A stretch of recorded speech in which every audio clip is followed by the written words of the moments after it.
প্রত্যেকটা জরা পরিমাণ হিসাব আমার কাছ থেকে নেওয়ার অধিকার রাখেন। তার কাছে কোনো কিছু গোপন না। সেই কিয়ামতের দিনের মালিক তিনি। আল্লাহ তখন ডাক দিয়ে বলবেন, বান্দা তুমি আমার পরিচয় পেয়েছ, আমাকে চিনে ফেলেছ। আমাদের দেশে এখন কিছু লোকজন আছে মারেফত নিয়ে ব্যস্ত। আরে মারেফত হলে নামাজের মধ্যে মারেফত 1 নম্বর, নামাজ ছাড়া আল্লাহকে চিনা পাবে না। মারেফত হাসিল করতে হলে শরীয়তের মাধ্যমে করতে হবে। মারেফত হাসিল করতে হলে নামাজের মাধ্যমে করতে হবে। নামাজে যাদের গাফলতি তারা মারেফত করে না, আর মারেফত করে। বান্দা তুমি আমাকে চিনে ফেলেছ, এখন বান্দা তোমার কি দাবি? বান্দা এখন বলে ইয়াকা না'বুদ, 24 ঘন্টা তোমারই ইবাদত করি। ইয়াকা না'বুদ, আমাদের মধ্যে দাঁড়ায় তো আমরা এই কথাগুলি সবাই বলি তো, জি নামাজ থেকে বের হওয়ার পরে আর কোন খবর থাকে না। ইয়াকা না'বুদু ওয়া ইয়াকা নাস্তাঈন। বান্দা আল্লাহকে বলে, আল্লাহ তোমার ইবাদত বন্দেগী করি, তোমার কাছেই সাহায্য চাই। সাহায্য কার কাছে চাই? আজকে কোন কেন? দুনিয়ার কোন মানুষের কাছে সাহায্য চাই না, দুনিয়ার কোন প্রশাসনের কাছে সাহায্য চাই না, দুনিয়ার কোন সরকারের কাছে সাহায্য চাই না, দুনিয়ার কোন বড় ব্যক্তির কাছে সাহায্য চাই না, দুনিয়ার কোন শক্তির কাছে সাহায্য চাই না। সাহায্য একমাত্র আল্লাহর কাছে চাই। ইবাদত একমাত্র আল্লাহ করি, সাহায্য একমাত্র আল্লাহর কাছে চাই। আল্লাহ পাক তখন বান্দাকে বলেন, বান্দা কোন সাহায্যটা চাও? কোন সাহায্যটা চাও? মেম্বারিতে পাস করার জন্য, চেয়ারম্যানকে পাস করার জন্য, মেয়রগিরিতে পাস করার জন্য, এমপিতে পাস করার জন্য, ক্ষমতা দখল করার জন্য, ক্ষমতায় যাওয়ার জন্য, ক্ষমতা চালাইবার জন্য কোন সাহায্যটা তুমি চাও?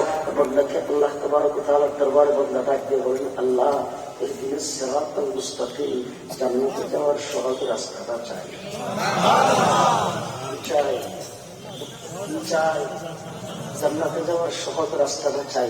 বন্ধু যদি আল্লাহকে রাজি করতে পারে তার জন্য জান্নাত। আল্লাহ যার প্রতি রাজি তার জন্য জান্নাত। আল্লাহ রাজি না,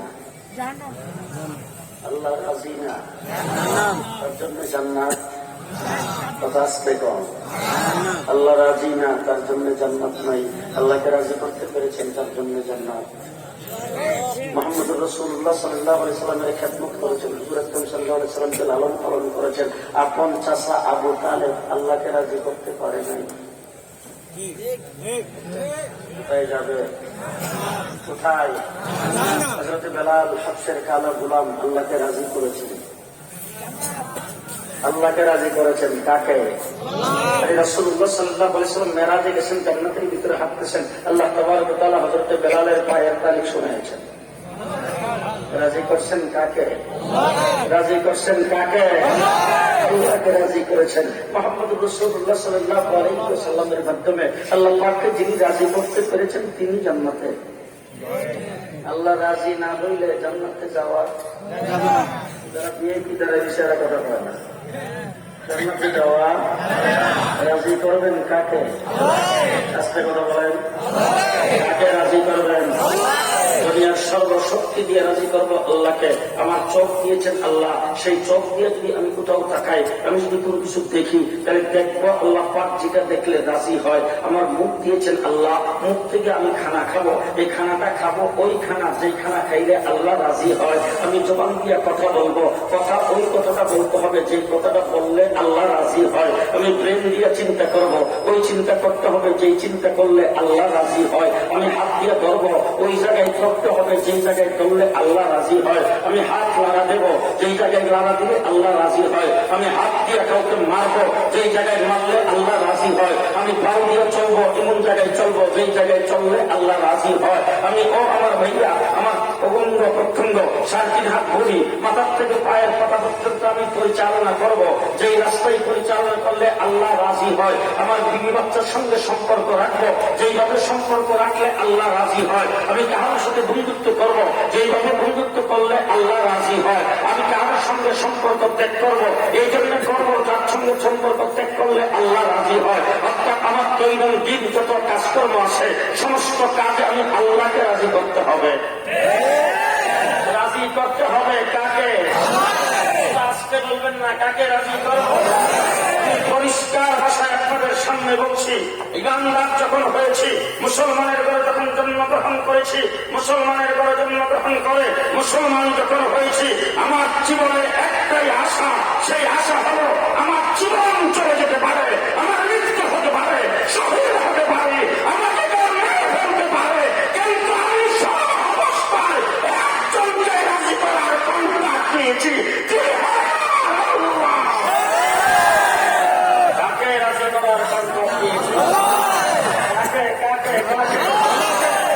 আল্লাহকে রাজি করার কন্ট্রাক্ট নিয়েছি। এতে যদি প্রশাসন নারাজ হয়, তাইলে বাংলা তাকায় দেখেন, কেউ যদি চুপ করে বসে থাকে মনে করছে সারিয়ার দলের লোক। রাজি করার কন্ট্রাক্ট নিয়েছি কাকে? যখন করছি লা ইলাহা ইল্লাল্লাহ, তখন থেকে কন্ট্রাক্ট নিয়েছি একমাত্র তোমাকে রাজি করবো। এতে যদি আমার হামলা আসে, বাবলা আসে, তাতে আমার কোনো পরোয়া নাই। তোমরা যদি আমার নাম লিস্টি করো, ইমুক বয়ান করতে পারবে না, ইমুক ওয়াজ করতে পারবে না, ইমুক মাহফিল করতে পারবে না, তোমাদের এই সমস্ত লিস্টি আমাদের কাছে কচু পাতার মতো কোনো দাম নাই।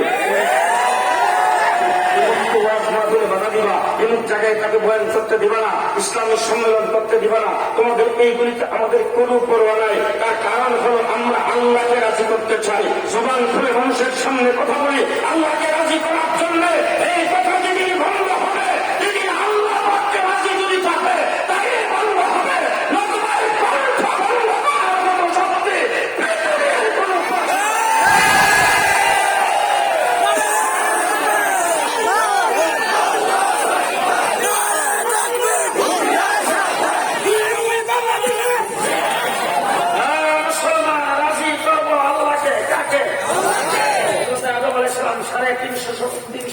পর্যন্ত চোখের পানি ফেলে কান্নাকাটি করেছেন একমাত্র আল্লাহকে রাজি করার জন্য। হযরত ইয়াকুব আলাইহিস সালাম 40 বছর পর্যন্ত কাঁদছেন আল্লাহ পাককে রাজি করার জন্য। হযরত নূহ আলাইহিস সালাম কিস্তিতে উঠছেন আল্লাহকে রাজি করার জন্য। ইব্রাহিম আলাইহিস সালাম নমরুদের আগুনে গেছেন আল্লাহকে রাজি করার জন্য। ইব্রাহিম বিবি বাচ্চাকে নিয়ে গায়রে জিজারিন, যেখানে টানা পানি নেই সেখানে ফেলে আসছে আল্লাহ পাককে রাজি খুশি করার জন্য। ইব্রাহিম আলাইহিস সালাম নিজের কলিজার টুকরা সন্তানের গলায় ছুরি রেখে দিয়েছেন আল্লাহ পাককে রাজি খুশি করার জন্য। হযরত ইউসুফ আলাইহিস সালাম কুয়াতে গেছেন আল্লাহ পাককে রাজি খুশি করার জন্য। ইউসুফ আলাইহিস সালাম জেলখানায় গেছেন আল্লাহকে রাজি খুশি করার জন্য। হযরত মূসা আলাইহিস সালাম ফিরআউনের মোকাবেলা করেছেন আল্লাহ পাকের রহমতের জন্য। হযরত মুহাম্মদুর রাসূলুল্লাহ সাল্লাল্লাহু আলাইহি ওয়াসাল্লাম তাইফের জমিনে পাথরের মতো বৃষ্টির আঘাত খেয়েছেন আল্লাহ পাককে রাজি এবং খুশি করার জন্য। আমার নবীর রাস্তায় কাটা বিছিয়েছেন, সেই কাটার আঘাত সহ্য করেছেন আল্লাহকে রাজি এবং খুশি করার জন্য। আমার নবী মুহাম্মদুর রাসূলুল্লাহ সাল্লাল্লাহু আলাইহি ওয়াসাল্লাম সোয়াবে আবি তালেবের ভিতরে 3.5 বছর পর্যন্ত বন্দী অবস্থায় ছিলেন, গাছের পাতা খেয়ে জীবনযাপন করেছেন একমাত্র আল্লাহ পাকের রহমতের জন্য। রাসূল নিজের মাতৃভূমি ছেড়ে মদিনায় হিজরত করে চলে গেছেন একমাত্র আল্লাহ পাককে রাজি খুশি করার জন্য। 27টা যুদ্ধে রাসূল অংশগ্রহণ করেছেন আল্লাহ পাককে রাজি এবং খুশি করার জন্য। আমার নবী উহুদের লড়াইয়ে কান্দান শহীদ করেছেন আল্লাহ পাককে রাজি এবং খুশি করার জন্য। হযরত আবু বকর সিদ্দিককে পিটাইতে নাকের হাড়টি ভেঙে দেওয়া হয়েছে, শরীর ক্ষত বিক্ষত করে ফেলেছেন, রক্ত যাইতে 3 দিন পর্যন্ত বেহুশ রয়েছেন, তারপরও তিনি আল্লাহকে রাজি এবং খুশি করেছেন। হযরত আমির হামজার লাশটাকে টুকরা টুকরা করা হয়েছে, তারপরও তিনি আল্লাহকে রাজি এবং খুশি করেছেন। হযরত উমর ইবনে খাত্তাব রাদিয়াল্লাহু তাআলা রাসূলের নামাজের মুসল্লায় শাহাদাত বরণ করেছেন আল্লাহ পাকের রহমতের জন্য। হযরত উসমান কোরআনে কারীমে শাহাদাত বরণ করেছেন আল্লাহকে রাজি এবং খুশি করার জন্য। হযরত আলী কুফায় শাহাদাত বরণ করেছেন আল্লাহকে রাজি এবং খুশি করার জন্য। হযরত হুসাইন কারবালার ময়দানে টুকরা টুকরা হয়েছে, তারপর আল্লাহকে রাজি করেছেন বাতারের সামনে। রাজি করবেন কাকে? কাকে? কিছু দিয়ে রাজি করবো আল্লাহকে, এর বাহিরে কিছু বুঝি না। মুসলমান হিসাবে এর বাহিরে কিছু করতে পারি না। কথা বলেন ঠিক না বেশি? এর বাহিরে কোনো কিছু বুঝি না, ঠিক কিনা? ইমামে আজম আবু হানিফা রাহমাতুল্লাহ আলাইহি জেলখানার ভিতরে মৃত্যুবরণ হয়েছে। জেলখানার থেকে তার লাশ বের হয়েছে একমাত্র আল্লাহ পাককে রাজি এবং খুশি করার জন্য। ইমাম বুখারীকে বুখারত থেকে বের হয়ে যেতে হয়েছে আল্লাহকে রাজি এবং খুশি করার জন্য। ইমাম ইবনে তাইমিয়ার উপরে নির্যাতন আসছে, আল্লাহ পাককে রাজি খুশি করার জন্য সহ্য করেছেন। ইমাম আহমদ ইবনে হাম্বলকে দৈনিক 80টা করে দুর্গা মারা হতো, একমাত্র সহ্য করেছেন আল্লাহকে রাজি এবং খুশি করার জন্য। হযরত শাহ ওলিউল্লাহ মুহাদ্দিস দেহলভী রাহমাতুল্লাহ আলাইহি আঙ্গুল কাঁথায় দিয়েছেন আল্লাহ পাককে রাজি এবং খুশি করার জন্য। হযরত শাহ আব্দুল আজিজ মুহাদ্দিস দেহলভী রাহমাতুল্লাহ আলাইহি দিল্লির জামে মসজিদের মিম্বর থেকে পৃথিবীর বৃহৎ শক্তি ইংরেজের বিরুদ্ধে জবান খুলে হুঙ্কার দিয়ে জিহাদের ফতোয়া দিয়েছেন, স্বাধীনতা আন্দোলনের ঘোষণা দিয়েছেন আল্লাহকে রাজি করার জন্য। রাজি কাকে করব? আল্লাহ যার প্রতি রাজি, দুনিয়ার সবকিছুই তার, দুনিয়ার সবকিছুই আর আল্লাহ রাজি। যার প্রতি আল্লাহ রাজি, আমার আল্লাহ বলেন তোমার মুখ আমার মুখ। যার প্রতি আল্লাহ রাজি তাকে আল্লাহ ডাক দেখো তোমার হাত আমার হাত। যার প্রতি আল্লাহ রাজি নাই, দুনিয়াতেও সুতার বাড়ি, আখিরাত তো হিসাবই নেই। রাজি করবো কাকে? কাকে রাজি করবো? আল্লাহ পাককে রাজি করবো। একটাই কন্ট্যাক্ট, ইনশাআল্লাহকে রাজি করা। ঠিক না বেটি?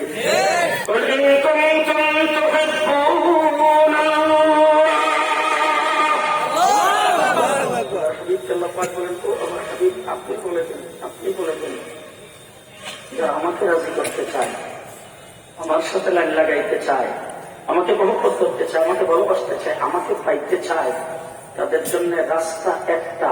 বলে এটা কি?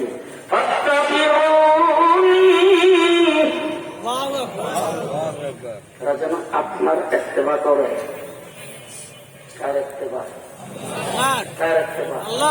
নবী মুহাম্মদ রাসূলুল্লাহ সাল্লাল্লাহু আলাইহি ওয়াসাল্লামের ইত্তেবা। মাথার চুল থেকে নিয়ে হাতে পায়ের নখ পর্যন্ত রাসূলের ইত্তেবা। আপনার পরিবার থেকে নিয়ে সমাজ পর্যন্ত রাসূলের ইত্তেবা, সমাজ থেকে রাষ্ট্র পর্যন্ত রাসূলের ইত্তেবা।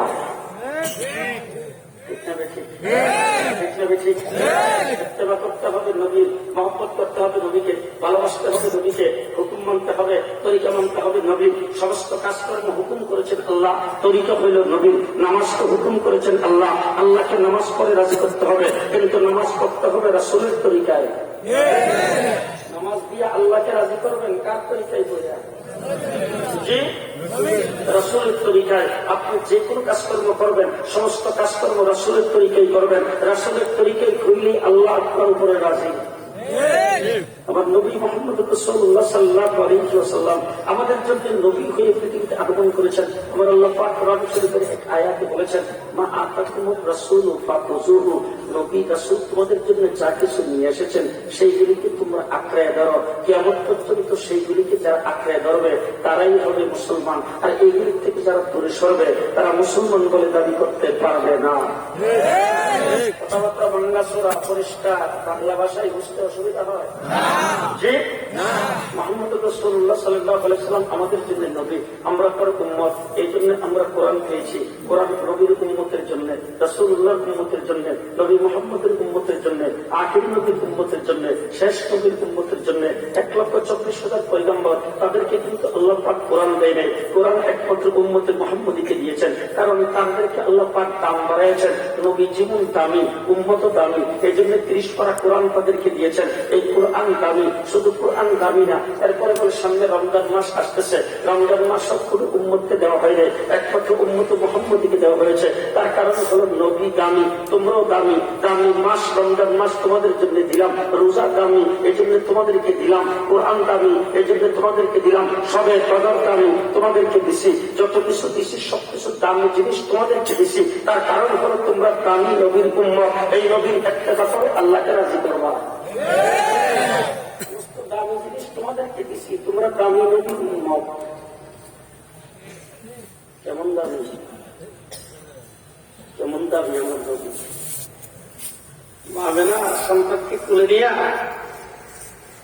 মনে মনে ভাবতেছে, হাই রে আমার এই সন্তানের তো বাবা নাই, বাবা যদি দুনিয়াতে থাকতো তাইলে তাকে কত রং বেরঙের খেলনা কিনে দিত, আর সেই খেলনাগুলি দিয়ে সে খেলতো, আর আমরা দাঁড়িয়ে দাঁড়িয়ে বসে বসে দেখতাম, আমাদের কত আনন্দ লাগতো। আজকে তার বাবা দুনিয়াতে জীবিত নাই, তাকে খেলনা কিনে দিবে কে?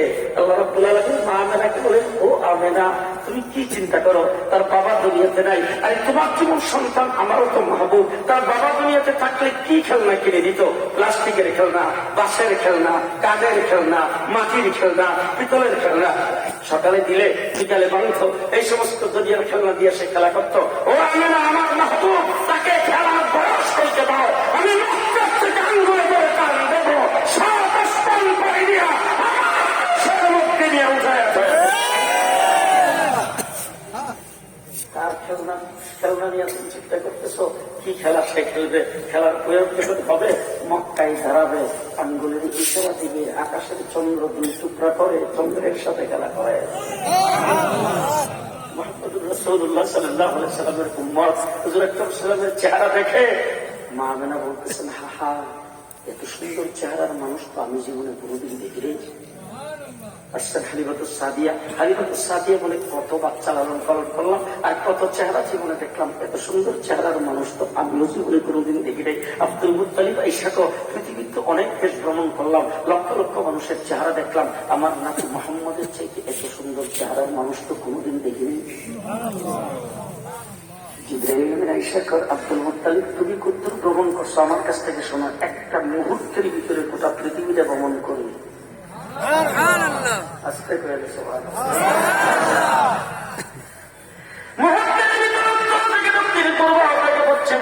পৃথিবী ভ্রমণ করি। আদম থেকে শুরু করে আজ পর্যন্ত যত মানুষ পৃথিবীতে আগমন করেছেন সমস্ত মানুষের চেহারা দেখেছি। জিবরাইল দেখছে তো কথা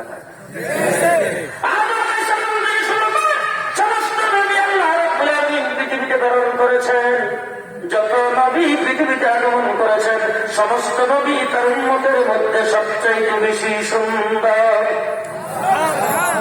বুঝেন নাই কথা? বুঝেন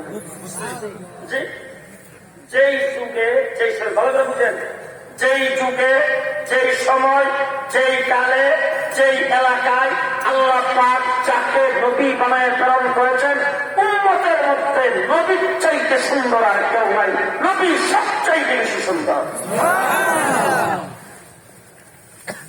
সবচেয়ে বেশি সুন্দর নবী। খালি মির্জা গোলাম কাদিয়ানীর একটা সবকা না, এই জন্য নবীও না।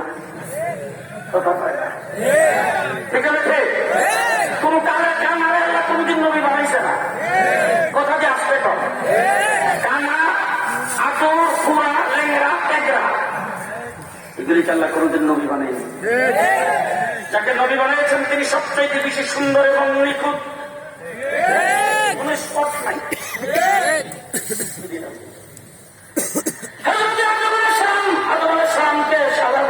থেকে শুরু করে আয়েশা আলাইহিস সালাম পর্যন্ত সমস্ত নবীর চেহারা দেখেছি। হযরত জিবরাইল বলেন, আমি আদম আলাইহিস সালাম, হাওয়া আলাইহিস সালামকে জান্নাতের ভিতরে দেখছি। জান্নাতি মানুষগুলি কেমন সুন্দর,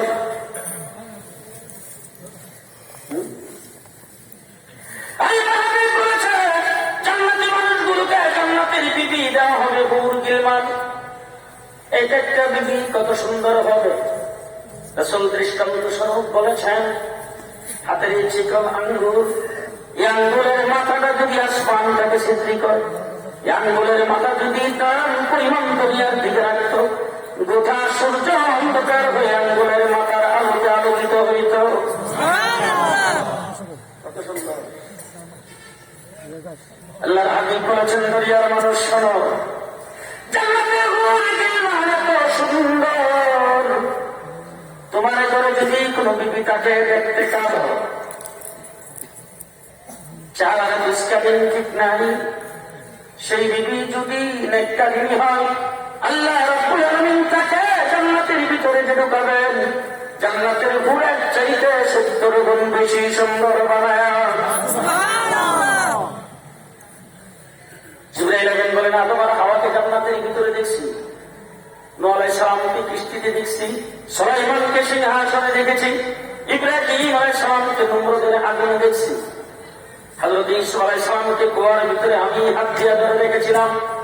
হযরত মূসা আলাইহিস সালামকে তুফি করে আল্লাহর সঙ্গে কথা বলতে দেখেছি। হযরত ঈসা আলাইহিস সালামকে মায়ের কোলে কথা বলতে দেখেছি। 1,24,000 পয়গম্বর তামাম পৃথিবীর সমস্ত সুন্দর দেখার পরে আমি জিবরাইল বলতেছি মুহাম্মদের চাইতে সুন্দর আমি আর কাউকে দেখি না। আমার নবীকে বলছেন সামনে একজন সামনে বসা একবার উপরে ছায়া একবার নিচে। অন্যান্য সাহাবীরা জিজ্ঞেস করে যায় একবার উপরে একবার নিচে কি দেখো? সাহাবীরা গিয়ে কয় আসমানের চন্দ্র দেখি, জমিনের চন্দ্র দেখি। সাহাবীরা বলছে আসমানের চন্দ্র দেখে কি মনে হয়েছে, জমিনের চন্দ্র দেখে কি মনে হয়েছে? সাহাবীরা গিয়ে বলেন খোদার কসম করে বলি আসমানের চাঁদে কালো দাগ দেখা যায়, জমিনের চাঁদের মধ্যে কোনো দাগ না। সেই নবী মুহাম্মদ রাসূলুল্লাহ সাল্লাল্লাহু আলাইহি ওয়াসাল্লামের উম্মত খুশি না বেজার? গোটা পৃথিবীর যত নবী রাসূল আল্লাহ পাক দুনিয়াতে ব্যবহার করেছেন, পৃথিবীর কিয়ামত পর্যন্ত যত মানুষ আগমন করবে, সৃষ্টি জগতে আল্লাহ যা সৃষ্টি করেছেন সবচাইতে উত্তম চরিত্রের অধিকারী করে আমার রাসূলকে আল্লাহ দুনিয়াতে। আমার রাসূলের চরিত্র সম্পর্কে আল্লাহ পাক কোরআন শরীফে বলেছেন ইন্নাকা লাআলা খুলুকিন আযীম, আপনাকে সর্বোত্তম খুলুকে আযীম দিয়ে দুনিয়াতে প্রেরণ করেছে। আমার রাসূলের চরিত্রের সাক্ষী দিয়েছেন কাফেররা। 40 বছর পর্যন্ত আমার নবী নবুয়ত পাই নাই, 40 বছর পর্যন্ত বসবাস করেছেন কোথায়? মক্কা নগরীতে রাসূল যে বসবাস করেছেন সেই সমাজটা কেমন ছিল? আইয়ামে জাহিলিয়াতের বড় বড় তার যুগে রাসূল সাল্লাল্লাহু আলাইহি ওয়াসাল্লাম 40 বছর বসবাস করেছেন। 40 বছর রাসূলের চরিত্রের উপরে সামান্যতম কোনো কালো দাগ আবু জাহেল দিতে পারে নাই, আবু লাহাব দিতে পারে না। 40 বছরে তারা রাসূলকে একটা ডক্টরেট উপাধি দিয়েছেন আস-সাদিকুল আমিন। রাসূল সত্যবাদী আমানতদার। 40 বছর রাসূল নবুয়ত পাই নাই, নবুয়ত পাই নাই যে জিন্দেগিতে 40 বছরের জীবনে রাসূল সম্পর্কে আবু জাহেল কোনদিন বলতে পারে নাই। রাসূল রাস্তাঘাটে কোথাও টিচিং করেছেন, আবু জাহেল বলতে পারে নাই। হুজুর আকরাম সাল্লাল্লাহু আলাইহি ওয়াসাল্লাম কোন দিক থেকে কোন নারীর দিকে রাসূল মানে চক্ষু কাট করে তাকাইছেন। আমার নবী সাল্লাল্লাহু আলাইহি ওয়াসাল্লাম কারোর সঙ্গে কোনদিন হাসি মজাক করেছেন, কোন মুস্কান করেছেন? হুজুর আকরাম সাল্লাল্লাহু আলাইহি ওয়াসাল্লামের চরিত্রে সামান্যতম সররা পরিমাণ তা আবু জাহেল, আবু লাহাব, মক্কার কাফের, উতবা, শাইবা, মক্কায় যারা রাসূলকে হত্যা করতে চেয়েছে এই সমস্ত ব্যক্তিরা পর্যন্ত পারে নাই। শুধু আবু জাহেল মক্কার কাফের রাসূলকে একটা শব্দ বলেছেন, সেটা হলো মজনুন, পাগল। কি বলেছেন? পাগল বলেছেন। কিন্তু রাসূলের চরিত্রহীন, রাসূল চরিত্রহীন এই কথা বলতে পারে নাই, রাসূলকে মিথ্যাবাদী বলতে পারে নাই। আসতে বলবেন না, পারছে মুহাম্মদুর রাসূলুল্লাহ সাল্লাল্লাহু আলাইহি ওয়াসাল্লামকে নির্যাতন করেছেন, বিভিন্নভাবে কষ্ট দিয়েছেন, কিন্তু রাসূলুল্লাহ সাল্লাল্লাহু আলাইহি ওয়াসাল্লামকে কোনদিন মিথ্যাবাদী বলে নাই, কোনদিন চরিত্রহীন বলে নাই, শুধু বলছেন পাগল। আর তাদের বিরুদ্ধে সাহাবায়ে কেরাম যুদ্ধ করে তাদেরকে জুলুমের মতো দুনিয়া থেকে বিদায় করে দিয়েছেন। আর আমার বাংলাদেশে শতকরা 94% মুসলমানের দেশ বাংলাদেশ, সেই দেশের নাস্তিক মুক্তাবেরা আমার নবীকে ফেসবুকের মাধ্যমে, ইন্টারনেটের মাধ্যমে, বর্তমান সমাজের মিডিয়া ব্যবহার করে, বর্তমান যুগের ডিজিটাল মিডিয়া ব্যবহার করে, আমার দেশের বাংলা ভাষা ব্যবহার করে, যে ভাষার জন্য 1952 সালে 21শে ফেব্রুয়ারিতে আমার মুসলমানরা জীবন দিয়েছেন, সেই ভাষাকে ব্যবহার করে রাসূলকে চরিত্রহীন বলেছেন, মিথ্যা বলেছেন, নারী পাগল, সুন্দরী পাগল বলেছেন।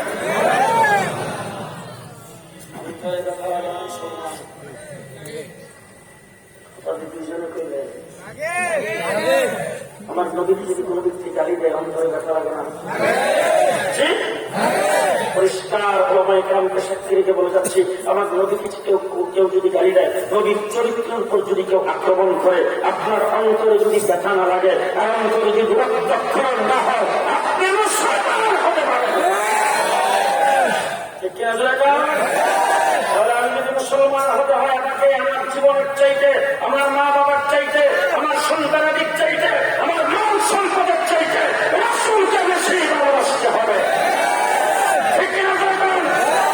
মা বাবাকে যদি কোনো ব্যক্তি গালি দেয়, আমার অন্তরে ব্যথা লাগে কিনা? আমার তখন কি মনে চায়, আমাকে আমার সামনে যদি আমার বাবা আমার মাকে যদি কেউ গালি দেয়, তাহলে আমার অন্তরে আমার মনে তখন কি মনে চায়, আমার রাগটা কেমন ফুটে যে ক্ষমতাটা প্ল্যান করে তার গর্দানটা কেটে ফেলি। মা বাবার চাইতে মহব্বত রাসূলের বেশি না কম? বেশি না কম? বেশি। যদি বেশি হয়ে থাকে, রাসূলকে যারা গালি দেয়, সেটা শুনলে আপনার অন্তরে কেমন লাগে? কেমন লাগে? কেমন লাগে? মুহাম্মদুর রাসূলুল্লাহ সাল্লাল্লাহু আলাইহি ওয়াসাল্লামকে ইফতিজিনকারী বলবে, রাসূলের চরিত্রহীন বলবে, সুন্দরী পাগল বলবে, নারী পাগল বলবে, বহু বিবাহিত বলবে। রাসূলুল্লাহ সাল্লাল্লাহু আলাইহি ওয়াসাল্লামের স্ত্রীগণ উম্মাহাতুল মুমিনিন, উম্মতের মা, তাদেরকে নিয়ে নানান ধরনের কথাবার্তা বলবে। হযরতে খাদিজাকে নিয়ে বলবেন এক ধরনের কথা, বুড়ি হইয়া রাসূল জওয়ানের কাছে বিবাহ করেছেন, নাউযুবিল্লাহ, সবাই জুড়ে বলেন। আবার হযরতে আয়েশা সিদ্দিকাকে বলবেন, অল্প বয়সের মেয়েকে আল্লাহর নবী এত বয়স্ক হইয়া বিয়ে করেছেন। এই সমস্ত বিষয় নিয়ে সমালোচনা বাংলাদেশে বাংলা ভাষায় নাস্তিকার বক্তাদের বলে। আমরা তার বিরুদ্ধে আন্দোলন করি। 2013 সালে শাপলা চত্বরে রক্ত দেওয়ার কারণ একমাত্র এটা, আল্লাহ নবীর ইজ্জত রক্ষা। রাসূলের ইজ্জতের উপর যারা আক্রমণ করেছে তাদের বিচারের দাবিতে আমরা শাপলা চত্বরে জমায়েত হয়েছিলাম, সেখানে অবস্থান গ্রহণ করেছিলাম, রক্তের বন্যা ভাষায় দেওয়া হয়েছে। আজকে পরিষ্কার ভাষায় আপনাদের সাথে জানতে চাই, আপনাদের কাছে জানতে চাই, আল্লাহ নবীর ইজ্জতের উপর যারা আক্রমণ করবে তাদেরকে বাংলাদেশে ফাঁসির কাস্তে ঝুলানো।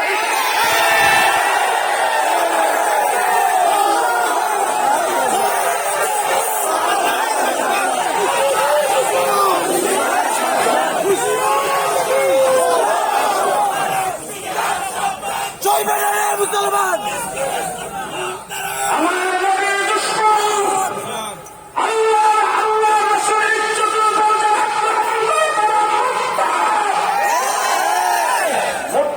বিচার হলো ইসলামিক আইনে প্রকাশ্যে কতল। মুরতাদকে কি করতে হবে? সেই কথা আজকে হাজিপাড়া মাদ্রাসা আপনারা করতে পারবে না, আজকে জুমাপাড়া মাদ্রাসা আপনারা করতে পারবে না, আপনি রাস্তাঘাটে কেউ গাড়ি দিয়ে করতে পারবেন না। তার কারণ হলো তাকে কতল করতে হলে বিচার ব্যবস্থা লাগবে, তাকে কতল করতে হলে বিচারপতি বা জজের পক্ষ থেকে ঘোষণা হইতে হবে। এখন আমাদের দেশের জজরা তাদের বিচার করবে তো দূরের কথা, সাহেবে রাসূল যাদেরকে হত্যা করেছেন তাদেরকে ফাঁসির আদেশ দেয়। এখন দেখবেন কথা জি, সাহেবে রাসূল আমার নবীর ইজ্জতের উপর যারা আক্রমণ করে, নবী সম্পর্কে যারা কটূক্তি করে, এই সমস্ত লোকজনকে যারা নিজে তাদের সত্যকে সামলাইতে পারে নাই, তাদের মেজাজকে কন্ট্রোল করতে পারে নাই, আইন নিজের হাতে তুলে নেওয়া আমরা বিশ্বাস করি না, আমরা সেটা সমর্থন করি না। কিন্তু কেউ যদি রাজি পিছিয়ে হয়ে রাসূলকে গালি দেওয়ার কারণে সহ্য করতে না পারে, যদি এই কাজটা করে থাকে, কাজটাকে সমর্থন করি না। কিন্তু সবচেয়ে 94% মুসলমানের দেশে তারা ফাঁসি হতে পারে না।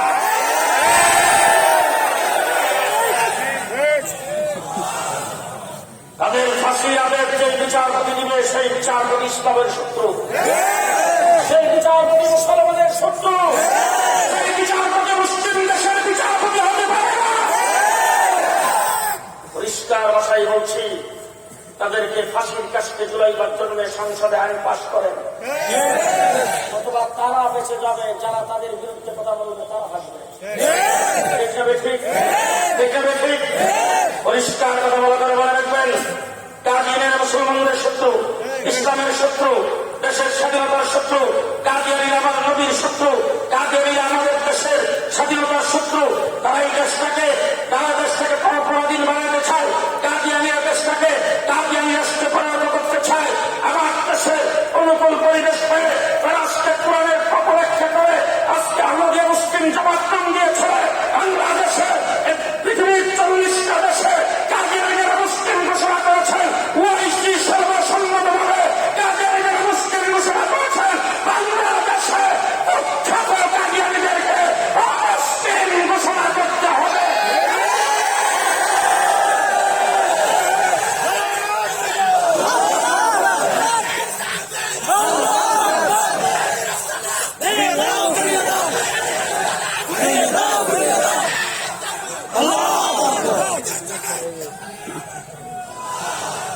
সংক্ষেপে আরেকটি কথা বলে শেষ করতে চাই।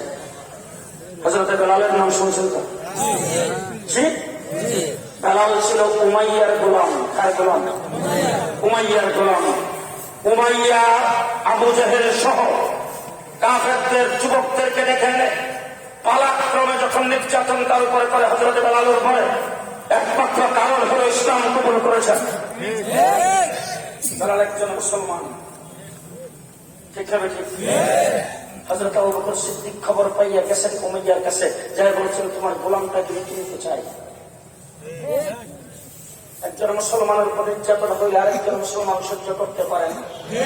হযরত আবু বকর সিদ্দিক চাইয়া হযরত বেলালকে কেনার জন্য প্রস্তাব দিয়েছেন। দাম দর ঠিক করা হলো। দাম দরটা কি? বলে আমার কাছে একটা গোলাম আছে, শিক্ষিত, দেখতে সুন্দর, স্বাস্থ্য ভালো, বুদ্ধিমান। হযরত আবু বকর সিদ্দিক বলে বুদ্ধিমান, শিক্ষিত, স্বাস্থ্য ভালো, দেখতে সুন্দর এই গোলামটা তোমারে দিয়ে দিব, তোমার কালো কুৎসিত বেলালকে আমারে দিয়ে দাও। খবর পেয়ে আবু বকর সিদ্দিক বলছেন বেলালকে কিনতে যে পয়সা লাগবে তাতে আমিও শরীক হব। একজন মুসলমানের নির্যাতন সহ্য হয় না।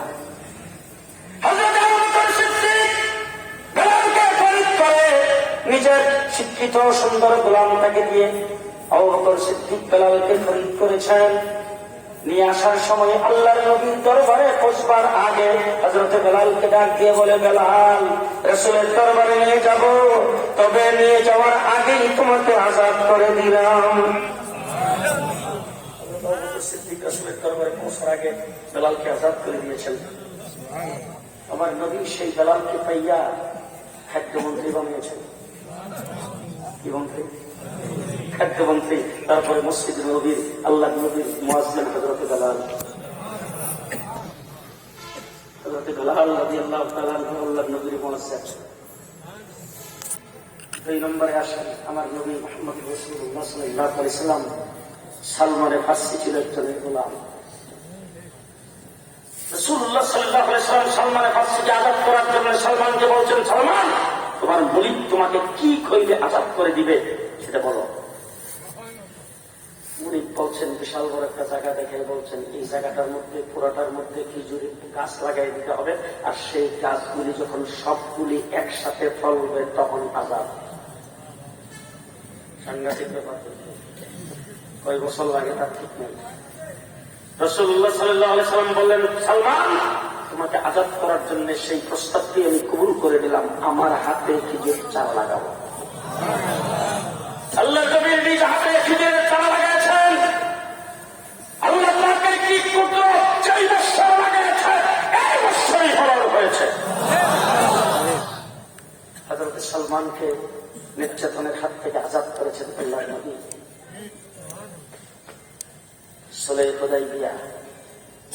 হুদাইবিয়া নামক জায়গায় 1400 সাহাবী নিয়ে রাসূল সাল্লাল্লাহু আলাইহি ওয়াসাল্লাম উপস্থিত, যাবেন উমরা করতে। মক্কাবাসীরা বাধা দিয়েছে।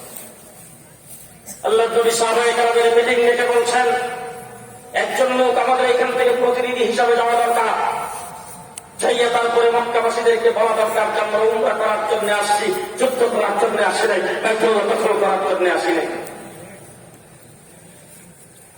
সবাই মিলে বলছেন ওমরে পাঠাইলে ভালো হয়।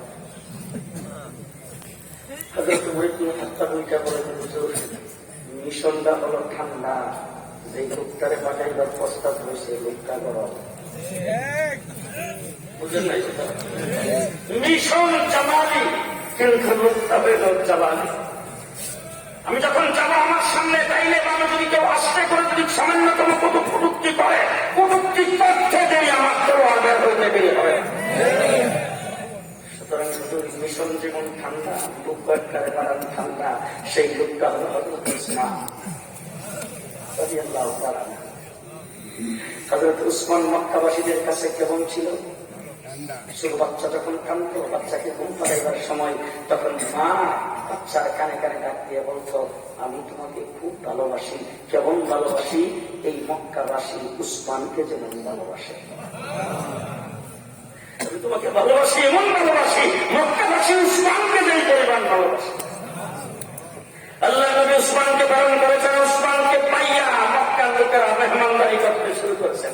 প্রত্যেকের আসে আমাদের আসে, আমাদের আসে, আমাদের আসে। এতদিন পরে তোমাদের দেখলাম। এই মক্কাবাসীর লোকেরা উসমানের সাথে কথাবার্তা একটু লিঙ্গি করতেছেন। এই দিক থেকে আরেকটা খবর আসছে, উসমানকে মক্কাবাসী কতল করে ফেলেছে। আল্লাহ নবী সাহাবায়ে কেরাম 1400 সাহাবী সবাইকে ডাকছেন, তাইকা উসমানকে মক্কাবাসী যদি কতল করে থাকে তার বদলা নিতেই হবে। আল্লাহ নবী সেই বদলা নেওয়ার জন্য সাহাবায়ে কেরামকে রাসূলের হাতে হাত ধরে শপথ করেছেন, বয়াত করেছেন।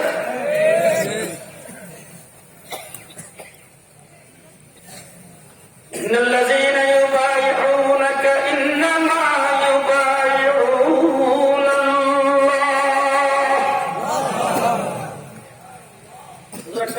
হাত দিয়েছেন, হাত দিয়ে সাহাবায়ে কেরামের হাত দিয়েছেন, তারপরে রাসূলের হাতটা উপরে দিয়েছেন, দিয়া তারপরে আল্লাহ রাসূল বলতেছেন, নিচের হাত আমার হাত, এরপরে তোমার হাত, উপরের হাতটা উসমানের হাত।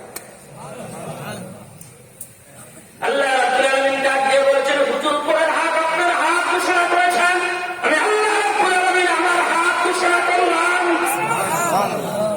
আজকে যারা আপনার কাছে বয়াত গ্রহণ করেছে, আপনার কাছে বয়াত গ্রহণ করে নাই, স্বয়ং আল্লাহর কাছে বয়াত গ্রহণ করেছেন।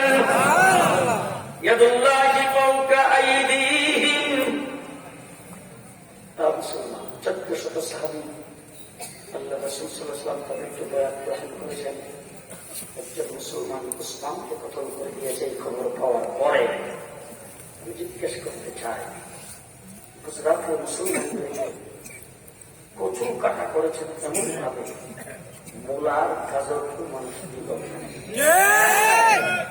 চুপ করে দাঁড়ায়।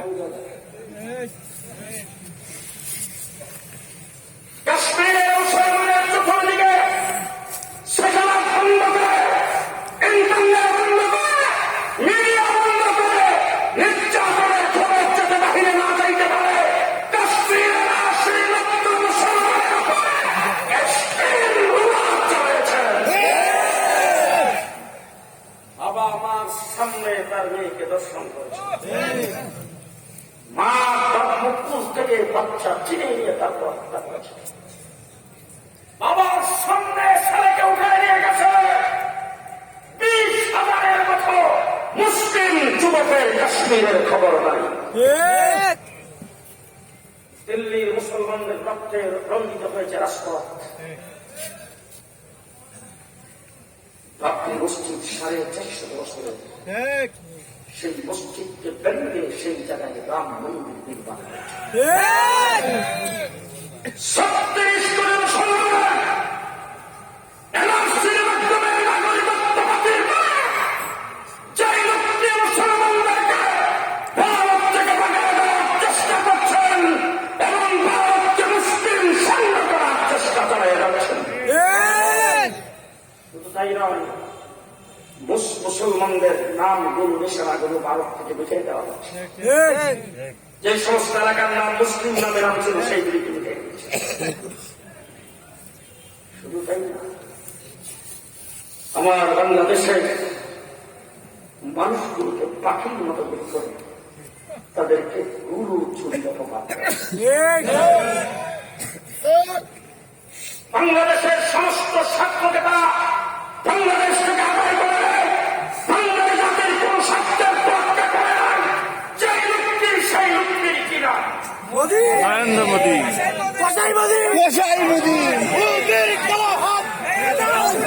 কি নাম কসাই মোদী, গুজরাটের কসাই, কাশ্মীরের কসাই, দিল্লির কসাই, মানুষকে ট্রেনের মধ্যে আগুন দিয়ে পোড়া হয়েছেন। বাবরি মসজিদের জায়গায় রাম মন্দির যিনি নির্মাণ করছেন, আমার বাংলাদেশের স্বাধীনতা রাষ্ট্রপতি বঙ্গবন্ধু শেখ মুজিবুর রহমান, আমরা তার মাধ্যমে তার আমরা গর্বিত। বঙ্গবন্ধুকে নিয়ে আমরা গর্বিত, আমাদের গর্বের আরো কারণ আছে। 7 মার্চের ভাষণে বঙ্গবন্ধু শেখ মুজিবুর রহমান বলেছিলেন, রক্ত যখন দিয়েছে আরো দেব, দেশকে মুক্ত করে ছাড়বো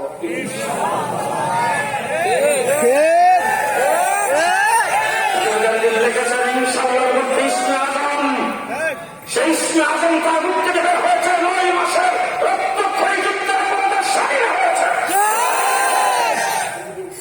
এত তাড়াতাড়ি স্বাধীন হয় না।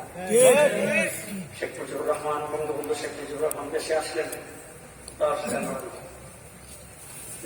ময়দানে বক্তব্য রাখলেন, চলে গেলেন বাসা। রাত্রের বেলা বাসায় থাকলেন, সকালবেলা রেডিও অন করছেন। বঙ্গবন্ধু শেখ মুজিবুর রহমান তার স্ত্রীকে ডাকতে জিজ্ঞেস করেন, কোরআন তেলাওয়াত কে করবে? ছাত্রলীগ যুবলীগের ভাইয়েরা আমাদের কাছ থেকে শোনো,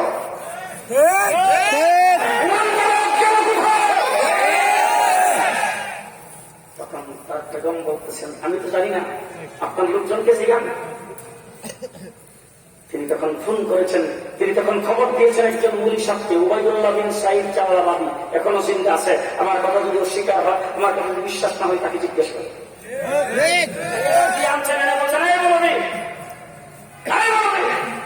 দেশ স্বাধীন হয়েছে, স্বাধীন সার্বভৌম বাংলাদেশে কোরআন তেলাওয়াত কেন হয়? তিনি বলেন, স্যার আমি তো বলতে পারি না। বলতে পারে না? কি খবর রাখো, দেখাও। রেডিও দিচ্ছেন, দেখাইছেন 32 নম্বর বাসা। দেখান, তারপরে বেরিয়ে বলছেন কোরআন তেলাওয়াত কোরআন। একজন আরেকজনের চেহারা থেকে তাকায়। সাথে সাথে তিনি গাড়ি পাঠাইছেন হযরত মাওলানা কাজী উবাইদুল্লাহ রাহমাতুল্লাহ আলাইহি। গাড়ি পাঠায়া তাকে এনেছেন। তারপরে 9:30টায় কোরআন তেলাওয়াত দিয়া আবার নতুন করে অনুষ্ঠান শুরু করেছেন। তিনি হলেন বঙ্গবন্ধু শেখ মুজিবুর রহমান।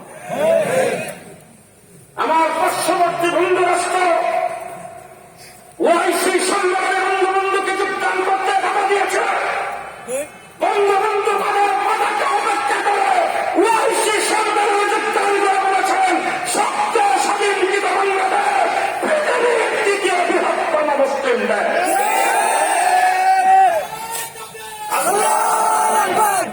সেই বঙ্গবন্ধু শেখ মুজিবুর রহমানের জন্ম শতবার্ষিকীতে স্বাধীনতার রথযাত্রান্তিতে বাংলাদেশে আসবে।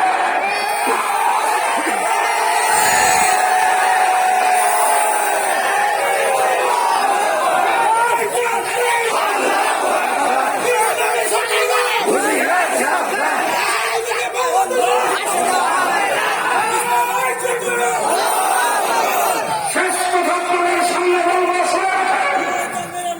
আজকে এখানে নিশ্চয়ই প্রশাসনের ভয় আছে, গোয়েন্দা বাহিনীর লোকজন আছেন, যে দেশ থেকে আছেন, সাংবাদিক বন্ধুরা আছেন। আমি হেফাজত ইসলাম বাংলাদেশের 1 নম্বর যুগ্ম মহাসচিব ঢাকা মহানগরের সভাপতি হিসাবে বলছি, বাংলাদেশ নয় গোটা পৃথিবী যে কোনো দেশের রাষ্ট্রপ্রধানকে ডাক দিবেন, দাওয়াত দিবেন, দায়িত্ব আমাকে দেন। আমি বিমানবন্দরে ফুলের তোড়ানিয়া মাদ্রাসার আলিমুলামায়ে কেরামকে না লাইন ধরে দাঁড়াবো। আমার দেশের স্বাধীনতা রাষ্ট্রপতির জন্ম শতবার্ষিকী পালিত হবে। বিদেশ থেকে মেহমান আসবে, তাদের মেহমানদারির দায়িত্ব আমাকে দেন। মেহমানদারি রিসিপশনের দায়িত্ব আমাদেরকে দেন। আমাদের মাদ্রাসাগুলির পরীক্ষা স্থগিত করে তাদেরকে রিসিপশন করবো। আমরা স্বাধীনতার রজত জয়ন্তী পালন, বঙ্গবন্ধু শেখ মুজিবুর রহমানের জন্ম শতবার্ষিকী পালনের বিরোধী নয়, অনুষ্ঠানের বিরোধী নয়, পৃথিবীর কোন দেশের রাষ্ট্রপ্রধান আসবে তার বিরোধী নয়, কিন্তু 4 হাত মুসলমানের রক্তে ভিজা সেই মুড়ি যদি বাংলাদেশে পাওয়া হবে,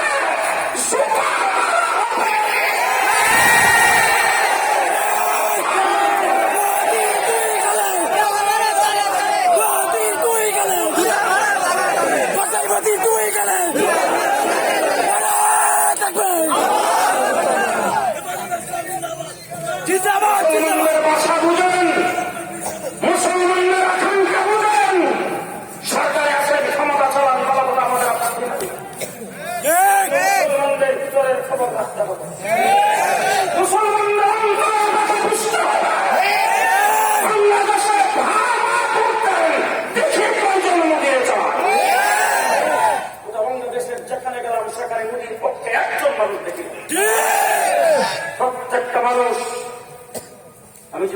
কথা বলি তাইলেও ভুল হবে না। আওয়ামী লীগ, বিএনপি, ছাত্রদল, যুবদল, ছাত্রলীগ, যুবলীগ তাদের মধ্যে যাচাই করে না।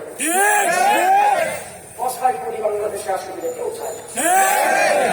যে আমার মাতৃগোষ্ঠীকে ভেঙে রাম মন্দির নির্মাণ করছে, 36 কোটি মুসলমানের জান মাল যার কাছে নিরাপদ নয়, সেই নদী বাংলাদেশে 94% মুসলমানের দেশে আসতে পারে। যদি মোদীকে আনা হয়, পুলিশ বাহিনী ডাকিয়ে আমাদেরকে চিহ্নি করে যদি মোদীকে অনুষ্ঠান শেখ মুজিবের জন্য শতবার্ষিকী আলোকিত হবে।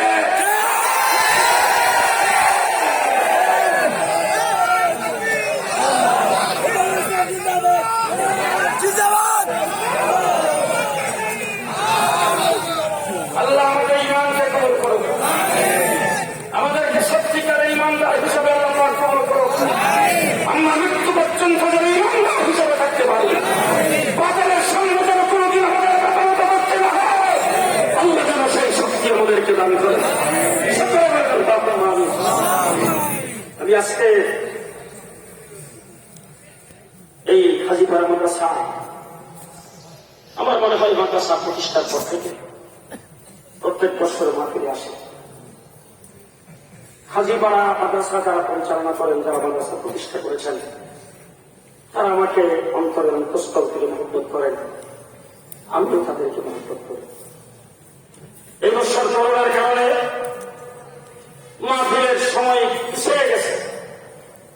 আমার তো মনে মনে ধারণা ছিল হাজীপাড়া মাদ্রাসার মাহফিল এবছর হবে না, আগামী বছর হয়তো ডেট দেব। কিন্তু ওনারা পাগল হয়ে লেগেছেন, আমাকে ডেট দিতেই হবে, আসতেই হবে। আজকে আমার মাহফিল ছিল কক্সবাজার টেকনাফ। ওই টেকনাফের প্রোগ্রামকে কর্তন করে আমি আপনাদের এখানে এই পরিচালনা পরিষদ এবং এই মহল্লা বিশিষ্ট ব্যক্তিদের মহব্বতে আমি এখানে আগমন করেছি। অত্যন্ত মর্মাহত এবং আমি খুব শোকাহত। গত বছর যে মানুষকে এখানে শোয়া ছিল, এবং আমি যখন বয়ানে আসতেছি, আমাকে কয়েকজন বললেন যে হাজী সাহেব বিছানা থেকে উঠতে পারবেন না, কিন্তু আপনি আসবেন, আপনি ওনার বাসায় যায় দেখা করবেন, সেটা চাই নাই, উনি এখানে এসে শোয়া আছে। আমি গিয়েছি, ওনার পাশে বসেছি, খুব সুন্দর কথাবার্তা বলেছেন। সে হাজী আব্দুল মান্নান সাহেব আজকে দুনিয়ার থেকে চলে গেছেন। আল্লাহ পাক যেন জীবনের খাতা কসুরকে ক্ষমা করে, তাকে যেন আল্লাহ পাক এই মাদ্রাসার উসিলায়, আলেম ওলামায়ে কেরামের প্রতি মহব্বত আর ভালোবাসার উসিলায় আল্লাহ যেন জান্নাতের আলা মুকাম দান করে। শুনেছি ওনার বেগম খুব অসুস্থ, ইন্ডিয়া থেকে যায় চিকিৎসা করে এসেছে। আল্লাহ যেন ওনাকে সুস্থতার সাথে খায় দান করে। আমার ভাই এই মাদ্রাসার পরিচালনার একজন কি নাম যেন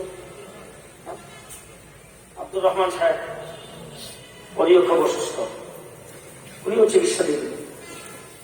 এবং আরো অনেকেই, আমি যখন দুবাই বসেছি প্রত্যেকেরই চেহারা দেখে চেহারা ছিল, ওনারা দোয়া চেয়েছেন, সকলের জন্য দোয়া হবে। আমার মনে হয় দোয়াটা আলহামদুলিল্লাহ।